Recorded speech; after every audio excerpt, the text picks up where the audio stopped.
बड़े स्तर पर, अंतर्राष्ट्रीय स्तर पर लोगों का धर्मांतरण हुआ, इतना लेट कैसे जागे आप? इतनी लेट क्यों कार्रवाई हुई? 10 साल बाद, 15 से एक्टिव था, 2025 में कार्रवाई हुई। देखिए, मुझे लगता है कि भारतीय जनता पार्टी के कार्यकाल को अगर आप देखेंगे तो यही वो सरकार है जिसमें इस तरह की दरिंदगी और इस तरह के काले कारनामे उजागर हो रहे हैं।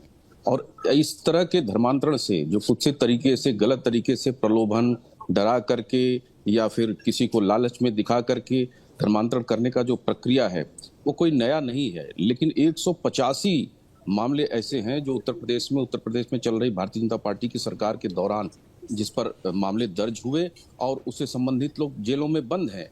और ये कोई नया नहीं है। आप देखिए आर्टिकल 25 का किस तरीके से दुरुपयोग किया जाता है इस देश में।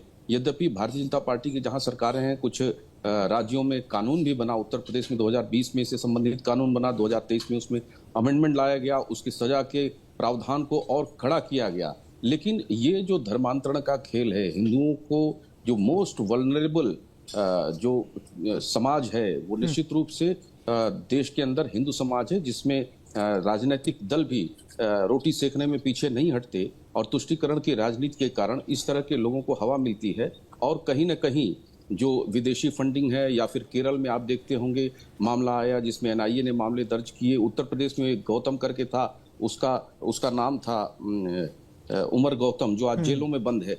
तो इस तरह के तमाम सारे मामले, एक लंबी फहरिस्त है। हिंदुओं को प्रलोभन दे करके, डरा करके, लव जिहाद के माध्यम से, प्रलोभन के माध्यम से धर्मांतरण कराना। और भाजपा की सरकारें इस पे बहुत कड़ा रुख अख्तियार करती हैं और कानून के माध्यम से जितना अधिक से अधिक सख्ती हो सकता है करती हैं। और ये जो छांगुर बाबा है, इसके काले कारनामे जब संज्ञान में आए तो इसकी ऐसा नहीं कि एक दिन में कोई कार्रवाई होती है। उसके पुख्ता प्रमाण एजेंसीज को जब मिलते हैं और जब इस्टेब्लिश हो जाता है, वही सवाल राहुल यादव जी का उसके बाद ही राहुल यादव जी का वही सवाल है कि जब बीजेपी की सरकार केंद्र में आई थी तभी विदेशी फंडिंग को लेकर जांच की जा रही थी एनआईए की तरफ से, और जो अवैध तरीके से फंडिंग की जा रही थी, अवैध गतिविधियों में शामिल किया जा रहा था, वो पैसा इस्तेमाल किया जा रहा था, उन पर रोक लगाई गई थी। 17 में बीजेपी की सरकार प्रदेश में आती है, तो इतना लेट क्यों कार्रवाई हुई? इतना लेट एजेंसियों को जानकारी क्यों मिली?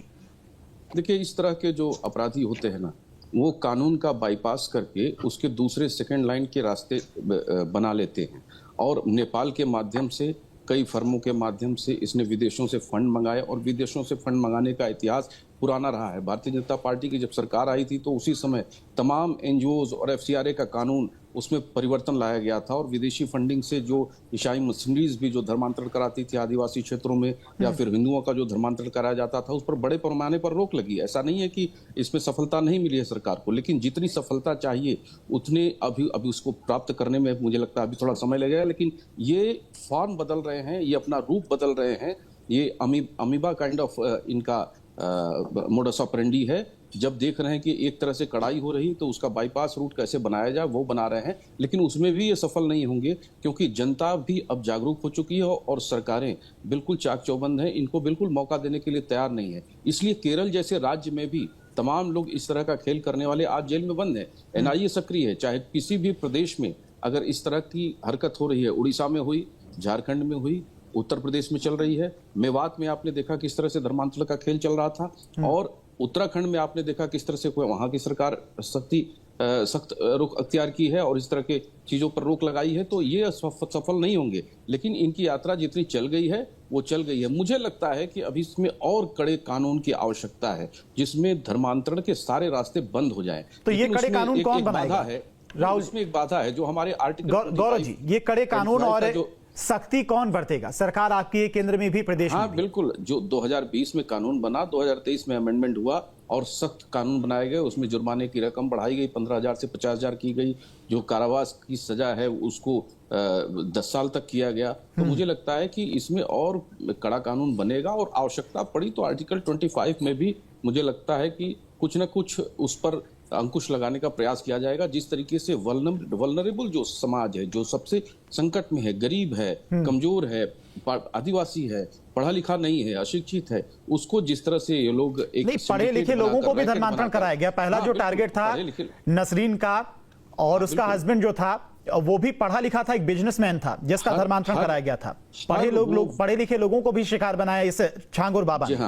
ठीक। हर वर्ग के लोग, जिसमें कुछ भी कमी अगर दिख रही है, जहां ये अपना पेनिट्रेशन कर सकते हैं, जहां ये अपने आप को घुसा सकते हैं, वहां ये सफलता प्राप्त करने की कोशिश करते हैं। जैसे आपने देखा, 2 बच्चियों ने बयान दिया है किस तरह से हिंदू लड़का बनकर के और अपने नाम को बदल करके और धीरे धीरे उसके ऊपर मनोवैज्ञानिक रूप से हावी हो जाना और फिर उसकी आवश्यकताओं की पूर्ति के लिए अपने आप को अपरिहार्य बना लेना और फिर उसको इस जाल में फंसा करके उसका धर्मांतरण कराना, या यहाँ तक कि एक बच्ची के तो माता पिता जेल में बंद है क्योंकि उसको मार दिया उन लोगों ने, कानपुर की घटना है।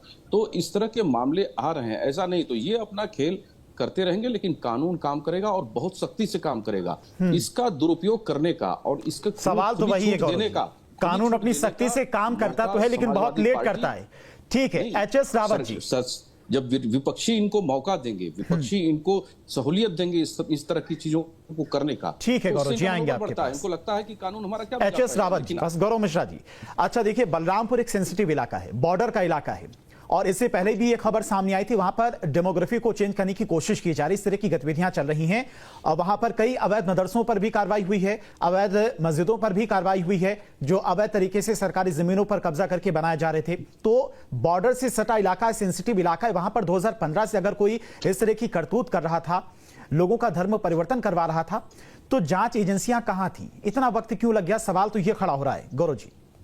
बीरेन जी, देखिए, नेपाल के साथ भारत का जो बॉर्डर शेयर होता है वो बहुत पोरस है और नेपाल से भारत में आना जाना बहुत आसान है, किसी प्रकार का कोई प्रतिबंध नहीं है। इसलिए इन लोगों को इस तरह का आपराधिक कृत्य करने का मौका मिल जाता है। नेपाल के अंदर ये लोग अपना सेंटर बनाते हैं और भारत के अंदर टारगेटेड एरियाज को वो चिन्हित करते हैं और अपने सेंटर्स को डेवलप करते हैं, और डेवलप करने के बाद इस तरह के कारनामे करते हैं। लेकिन आपको बताया, उत्तर प्रदेश में जब से पूज्य योगी आदित्यनाथ जी की सरकार है तब से चाहे बलरामपुर हो, बहराइच हो, गोरखपुर हो, जितने भी बॉर्डर लाइन के जो जिले हैं उसमें अवैध रूप से चल रहे मदरसे हो, मस्जिद हो, इन सबको ध्वस्त किया गया है, हटाया गया है। सरकारी जमीनों पर जो कब्जा किया गया था उसको खत्म किया गया है। जो बाहर से फंडिंग्स जो आती थी वो रोका गया, और जो आपराधिक कृत्य में थे वो लोग बंद हैं, जेलों में बंद हैं। यहाँ तक कि आपने देखा कितने बड़े पैमाने पर हथियारों का सप्लायर जेल में बंद है आज। तो इस तरह की कार्यवाही सरकारों में पिछले कभी होती नहीं थी। उनको यह अवसर मिलता था, उनको खुला छूट मिलता था। और नाजिम जी यहाँ कह रहे हैं कि एक आंख से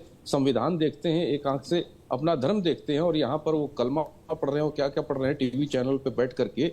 ये देखिए, एक आंख से देखने की चीज नहीं है। भारतीय जनता पार्टी संविधान को भी दोनों आंख से देखती है और धर्म को भी दोनों आंख से देखती है। इसीलिए आज इस तरह के परिणाम आ रहे हैं कि इस तरह का कुकृत्य करने वाले लोग जेलों में पहुंच रहे हैं, उनके ऊपर कड़ी से कड़ी कार्रवाइयां हो रही हैं। ठीक है राहुल यादव, विश्वास के साथ कहता हूं, जिस तरह के झिंगुर जैसे लोग, झिंगुर बाबा जैसे लोग की हिमाकत नहीं कर पाएंगे भविष्य में इस तरह। ठीक है गौरव जी, आएंगे आपके पास। राहुल